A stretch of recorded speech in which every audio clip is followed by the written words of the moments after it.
സർക്കാർ ജീവനക്കാരി ആകണമെന്ന് നേരത്തെ ഐഡിയ ഉണ്ടായിരുന്നോ? അതൊരാഗ്രഹമായിരുന്നു. FSOയിൽ ഞാൻ കുറച്ച് പുറകിലായിരുന്നു. പക്ഷെ എന്നെ ഒരു മിനിറ്റ് പോലും വെറുതെ ഇരിക്കാൻ വിട്ടില്ല. ആ സമയത്ത് തന്നെ എന്നോട് സഹകാരി വിളിച്ചിരുന്നു.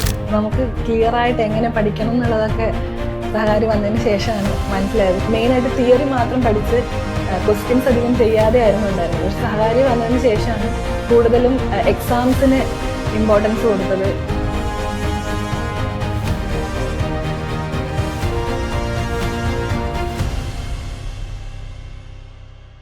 വളരെ സർപ്രൈസിംഗ് ആയിട്ട് പെട്ടെന്ന് നമ്മുടെ കാവ്യ സഹകാരിലേക്ക് വന്നിരിക്കുകയാണ്. കാവ്യയെ പരിചയപ്പെടുത്താൻ കാവ്യ വേറെ ആരുമല്ല, നമ്മുടെ ടെക്നിക്കൽ അസിസ്റ്റന്റ് ഫുഡ് സേഫ്റ്റി പരീക്ഷയിൽ 12 റാങ്ക് ഹോൾഡറാണ്. ഇപ്പോൾ നിലവിൽ തിരുവനന്തപുരത്ത് ജോയിൻ ചെയ്തിട്ടുണ്ട്. വളരെ സന്തോഷം കാവ്യ വന്നതിൽ, സഹകാരിലേക്ക് വന്ന് നമ്മൾ കാണുന്നതിൽ. നോർമലി നമ്മൾ വീട്ടിലേക്ക് വരലാണ് പതിവ്. പക്ഷെ ഇത്തവണ സ്റ്റോറിക്ക് ഷൂട്ട് ചെയ്യാൻ വേണ്ടി പോയപ്പോഴത്തേക്ക് ഇവരാരും നാട്ടിലില്ല. കാരണം ഈ മലപ്പുറംകാരും 1ാം റാങ്ക് 2ാം റാങ്ക് 10ാം റാങ്ക് എല്ലാവരും ട്രിവാൻഡ്രത്തും അല്ലെ എല്ലായിടത്തും പത്തനംതിട്ടയൊക്കെ ജോയിൻ ചെയ്തിട്ടുണ്ടായിരുന്നു. ഓക്കെ, അപ്പൊ മോളുടെ പഠനവിശേഷങ്ങളിലേക്ക് നമ്മൾ കിടക്കുകയാണ്. ശരിക്കും ഇന്ന് പഠനവിശേഷങ്ങൾ അന്വേഷിക്കുന്ന വേറെ ആരുമില്ല, നമ്മുടെ മെന്റർ ആയിരിക്കും. ഞാൻ ജസ്റ്റ് കാവ്യ ഇൻട്രൊഡ്യൂസ് ചെയ്യുന്ന മാത്രമേ ഉള്ളൂ. നോർമലി നമ്മൾ ഒരു സക്സസ് സ്റ്റോറിയിൽ നിങ്ങൾ മെന്ററെ കാണാറില്ലല്ലോ. ആരാണ് മെന്റർ, അല്ലെങ്കിൽ എങ്ങനെയാണ് അവരുടെ മെന്റർഷിപ്പ് മുന്നോട്ട് പോകുന്നത്, അവർക്ക് നമ്മുടെ കുട്ടികളുടെ റിലേഷൻ എന്താണെന്നുള്ള കാര്യം നമ്മൾ കാണാറില്ല. പക്ഷെ ഇന്ന് സഹകാരി വന്നതുകൊണ്ട് തന്നെ നിലവിൽ അക്കാഡമിക് ഡയറക്ടറുടെ ആയിട്ടുള്ള ഡോക്ടർ മിഥുനും നമ്മളോടൊപ്പം ഉണ്ട്. അപ്പൊ നമ്മൾ എന്തായാലും ഫസ്റ്റ് ഓഫ് ഓൾ സഹകാരിയായിട്ട് വരുന്നത് നമ്മൾ ഏത് പരീക്ഷയ്ക്ക് വേണ്ടി പഠിക്കാനാണ്? ആദ്യം ഞാൻ ഫുഡ് സേഫ്റ്റി ഓഫീസറിന്റെ എക്സാമിനാണ് പഠിക്കാൻ വേണ്ടി വന്നിട്ടുള്ളത്, ജോയിൻ ചെയ്തിട്ടുള്ളത്. നമ്മുടെ ക്വാളിഫിക്കേഷൻ, എഡ്യൂക്കേഷൻ ക്വാളിഫിക്കേഷൻ എന്തായിരുന്നു? ഞാൻ BTech dairy science and technology ആയിരുന്നു. അത് കഴിഞ്ഞിട്ട് PG food science and technology. അപ്പൊ നമ്മള് ഈ പരീക്ഷയ്ക്ക് വേണ്ടി പഠിക്കാൻ വേണ്ടി തുടങ്ങിയപ്പോഴത്തേക്കും, ഡയറി പഠിക്കാൻ വേണ്ടി തുടങ്ങിയപ്പോഴത്തേക്കും നമ്മുടെ മനസ്സിൽ എന്തായിരുന്നു? ഏത് പോസ്റ്റിലേക്ക് എത്തണം അങ്ങനെ ഉണ്ടായിരുന്നോ? ഡയറി പഠിക്കാൻ തുടങ്ങുമ്പോൾ ഡയറി ഫീൽഡ് ആയിരുന്നു. പക്ഷെ ആ സമയത്ത് എനിക്ക് അതിനകത്തൊരു പേപ്പർ ഉണ്ട്, നമുക്ക് ഫുഡ് ടെക്നോളജി എന്ന് പറഞ്ഞൊരു പേപ്പർ ഉണ്ട്. അപ്പൊ അതെനിക്ക് താല്പര്യം ഉണ്ടായിരുന്നു. അപ്പൊ ഞാൻ PG എന്തായാലും ഫുഡിൽ എടുക്കാം എന്നൊരു അപ്പൊ നമുക്ക് ഈ ഒരു ഫീൽഡ് എന്ന് പറയുമ്പോൾ പൊതുവെ വരുമ്പോ നമുക്ക് ഒരുപാട് പ്രൈവറ്റ് മേഖലയിൽ ഒത്തിരി ഓപ്പർച്യൂണിറ്റി വരുന്ന മേഖലയാണ് നിങ്ങൾ പഠിച്ചിട്ടുള്ള ഒരു എഡ്യൂക്കേഷൻ ക്വാളിഫിക്കേഷൻ എന്ന് പറയുമ്പോൾ. അപ്പൊ ഈ സർക്കാർ ജീവനക്കാരി ആകണമെന്ന് നേരത്തെ ഐഡിയ ഉണ്ടായിരുന്നോ? അതൊരാഗ്രഹമായിരുന്നു. അച്ഛനും അമ്മയൊക്കെ സർക്കാർ ഫീൽഡിലാണ്. അപ്പൊ എനിക്ക് മുമ്പേ ഒരു ആഗ്രഹം ഒരു സർക്കാർ ഉദ്യോഗസ്ഥ ആവണമെന്നായിരുന്നു. അന്ന് ഈ പോസ്റ്റ് നമ്മൾ ഫിക്സ് ചെയ്തായിരുന്നോ? ആ പോസ്റ്റ് തന്നെ ആയിരുന്നില്ല, DO ഉണ്ട് അല്ലെ? DO പോസ്റ്റ് ഉണ്ട്, പിന്നെ ഫുഡ് സേഫ്റ്റി ഓഫീസർ. അത് ഫുഡ് ഫീൽഡിലോട് താല്പര്യമുണ്ട്. അപ്പൊ അതിനോടൊപ്പം വളരെ എപ്പോഴും നമ്മൾ ഓർക്കാൻ ഇഷ്ടപ്പെടുന്ന ഒരു കാര്യം, നിങ്ങളുടെ എല്ലാവരുടെയും നമ്മൾ പറയാറുണ്ട്, വെബിനാറിലൊക്കെ പറയാനുള്ള കാര്യമാണ്, നമ്മൾ ആദ്യത്തെ അഡ്വൈസ് കിട്ടുന്ന ഒരു അവസരം, അപ്പോയിന്റ്മെന്റ് കിട്ടുന്ന ഒരു അവസരം.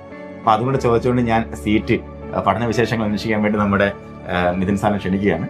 ഓക്കെ, അപ്പൊ ആ അപ്പോയിന്റ്മെന്റ് അഡ്വൈസ് നമ്മുടെ കയ്യിൽ കിട്ടുന്ന, അല്ലെങ്കിൽ നമ്മൾ കിട്ടി എന്നുള്ള വിവരം അറിഞ്ഞത് എങ്ങനെയാ? നമ്മൾ എപ്പോഴാ അറിയുന്നത്? കൂടെ ആരുണ്ടായിരുന്ന സമയത്ത്? ഞാൻ സത്യം പറഞ്ഞ വീട്ടിലുണ്ടായിരുന്നില്ല. അച്ഛനാണ് അത് വാങ്ങിച്ചത്. അതെനിക്ക് ഭയങ്കര ആഗ്രഹമായിരുന്നു. അച്ഛൻ എല്ലാത്തിനും കൂടെ നിൽക്കുന്ന, ഫാമിലി മൊത്തം എല്ലാവരും പഠിക്കാൻ, ഞാൻ കല്യാണം കഴിഞ്ഞിട്ടാണ് PG പഠിച്ചതും ഒക്കെ. അപ്പൊ എല്ലാരും ഒന്നിച്ച് നിൽക്കാം. അപ്പൊ എനിക്ക് അച്ഛൻ അത് വാങ്ങിക്കാന്ന് പറഞ്ഞത് വലിയൊരു ആഗ്രഹമായിരുന്നു. അപ്പൊ നമ്മൾ തന്നെ പറയാതെ തന്നെ അവരുടെ കിട്ടി, സന്തോഷം. ഓക്കെ, അതുപോലെ ഈ റാങ്ക് ആദ്യം ആരുടെ വിളിച്ച് പറയുന്നേ? FS നമ്മളത്തിൽ ബാക്കിലായി പോയി. എന്നാൽ ഈ ഒരു റാങ്ക് എന്ന് പറയുമ്പോൾ അഡ്വൈസ് ഉറപ്പിക്കാൻ പറ്റുന്ന റാങ്ക്, അത് കിട്ടിയ ഒരു ആരുടെ വിളിച്ച് പറഞ്ഞാൽ? ഞാൻ ആദ്യം ഹസ്ബൻഡിനോടാ പറഞ്ഞത്, എല്ലാത്തിനും കൂടെ നിന്നത്. അപ്പൊ ഹസ്ബൻഡ്, അച്ഛൻ, അമ്മ അല്ലെ? അതുപോലെ ഹസ്ബൻഡ്, അച്ഛൻ, അമ്മ, ഒരുപാട് ആൾക്കാരുടെ ഒരു എഫേർട്ടിന്റെ പിന്നിലുണ്ട്. അപ്പൊ എന്തായാലും പഠന വിശേഷങ്ങളെ കുറിച്ച് കൂടുതൽ ചോദിക്കുന്ന നമ്മുടെ മെന്ററാണ്, മിഥുനെ സ്വാഗതം ചെയ്യും. First of all congrats Kavya. നമ്മളിപ്പോ ഒരു 6-7 മാസം കഷ്ടപ്പെട്ട് പഠിച്ചതാണ്. റിസൾട്ടിലേക്ക് എത്തിയപ്പോ എന്ത് തോന്നുന്നു? വളരെ സന്തോഷം. എനിക്ക് ഏറ്റവും ആഗ്രഹമായിരുന്നു ഒരു സർക്കാർ ജോലി കിട്ടുക എന്നുള്ളത്. അപ്പൊ എനിക്ക് ഇഷ്ടപ്പെട്ട ഫീൽഡ് തന്നെ ആയതുകൊണ്ട് വളരെ സന്തോഷം. 3 എക്സാമിന് ട്രൈ ചെയ്തിരുന്നു. 3-ലും നമുക്ക് റാങ്ക് എന്തായാലും ഉണ്ട്, നിലവിലുണ്ട്. ടെക്നിക്കൽ അസിസ്റ്റിലാണ് ഗവൺമെന്റ് അനലിസ്റ്റ് ലബോറട്ടറി. ജോലിയുടെ സ്വഭാവം എങ്ങനെയാണ്? മെയിനായിട്ട് അവിടെ ഫുഡ് സേഫ്റ്റി ഓഫീസർമാരും അല്ലാതെയും പ്രൈവറ്റ് ആയിട്ടുള്ള സാമ്പിൾസ് ഒക്കെ അനലൈസ് ചെയ്യുക, അതിന് റിപ്പോർട്ട് സെൻഡ് ചെയ്യുക എന്നുള്ളതാണ് മെയിൻ അവിടെ നടക്കുന്ന കാര്യം. അതൊക്കെയാണ്. കുറച്ച് നാൾ മാത്രമേ ആയിട്ടുള്ളൂ ജോലി? കുറച്ചായിട്ടുള്ളൂ. ഓക്കെ, നമ്മുടെ പഠന വിശേഷങ്ങളിലേക്ക് കിടക്കാം. അപ്പൊ എങ്ങനെ ഉണ്ടായിരുന്നു നമ്മുടെ ഒരു 8 മാസത്തെ നമ്മുടെ കൂടെ ഉള്ള ഒരു യാത്ര? എങ്ങനെയായിരുന്നു? സത്യം പറഞ്ഞാൽ നമുക്ക് ക്ലിയർ ആയിട്ട് എങ്ങനെ പഠിക്കണം എന്നുള്ളതൊക്കെ സഹകാരി വന്നതിന് ശേഷമാണ് മനസ്സിലായത്. ഞാനത് ഫോളോ ചെയ്യാനൊക്കെ പറ്റി. ഫോളോ ചെയ്തത്. അതായത് വീക്ക്ലി എക്സാമും മന്ത്ലി എക്സാമും ഒക്കെ എഴുതിയിട്ട് തന്നെയാണ്. അതൊക്കെ ഒരുപാട് സഹായിച്ചിട്ടുണ്ട്. എന്നോട് ഫ്രീക്വന്റ് ആയിട്ട് എപ്പോഴും ഡൗട്ട് ചോദിക്കുന്ന ഒരാൾ കൂടെയാണ് കാവ്യ. ഞാൻ ഇടയ്ക്കിടയ്ക്ക് സാറിന് ബുദ്ധിമുട്ടുണ്ട്. എക്സാമിന്റെ തലേന്ന് വരെ ചോദിക്കാറുണ്ട്. ടെസ്റ്റ് സീരീസ് ഒക്കെ ആ, കാരണം റിപ്പീറ്റ് ആയിട്ട് ക്വസ്റ്റ്യൻസ് സെയിം വന്നുകൊണ്ടിരുന്നപ്പോൾ നമുക്ക് ഓർമ്മയുണ്ടായിരുന്നു. കുറെ ടെസ്റ്റ് ഒക്കെ യൂസ്ഫുൾ ആയിരുന്നു. യൂസ്ഫുൾ ആയിരുന്നു. ഭാവിയിൽ നമ്മുടെ ഈ ഒരു ഇതേപോലത്തെ എക്സാംസ് ക്രാക്ക് ചെയ്യുന്ന സ്റ്റുഡൻസിന് വേണ്ടിയിട്ട് എന്തെങ്കിലും ഒരു മോട്ടിവേഷൻ പറയാൻ പറ്റുമോ? നമ്മള് ഇടയ്ക്ക് വെച്ച് ബ്രേക്ക് വരാതിരിക്കുക. തുടങ്ങിക്കഴിഞ്ഞാൽ കണ്ടിന്യൂസ് ആയിട്ട് അത് കുറച്ചാണെങ്കിലും അത് ആ സമയത്ത് തന്നെ പഠിച്ച് പോവുക.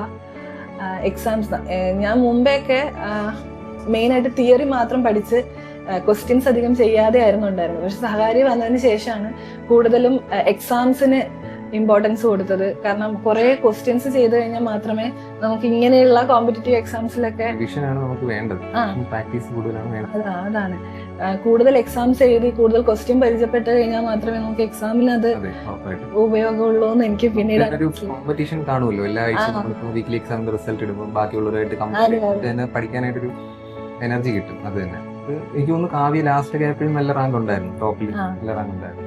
അത് തന്നെയാണ് നമ്മളെ അഡ്വൈസ് കിട്ടാനായിട്ട് യൂസ്ഫുൾ ആയത്. FSOയിൽ ഞാൻ കുറച്ച് പുറകിലായിരുന്നു. അപ്പം പക്ഷെ എന്നെ ഒരു മിനിറ്റ് പോലും വെറുതെ ഇരിക്കാൻ വിട്ടില്ല. ആ സമയത്ത് തന്നെ എന്നോട് ഇവിടുന്ന് സഹകാരി വിളിച്ചിരുന്നു. FSO കഴിഞ്ഞില്ലേ, ടെക്നിക്കൽ അസിസ്റ്റന്റിന്റെ കോഴ്സിന് ജോയിൻ ചെയ്യുന്നില്ലേ എന്ന് ചോദിച്ചു. അപ്പൊ തന്നെ ഞാൻ ജോയിൻ ചെയ്തു. നമുക്ക് അത് കണ്ടിന്യൂ ചെയ്യാൻ പറ്റി.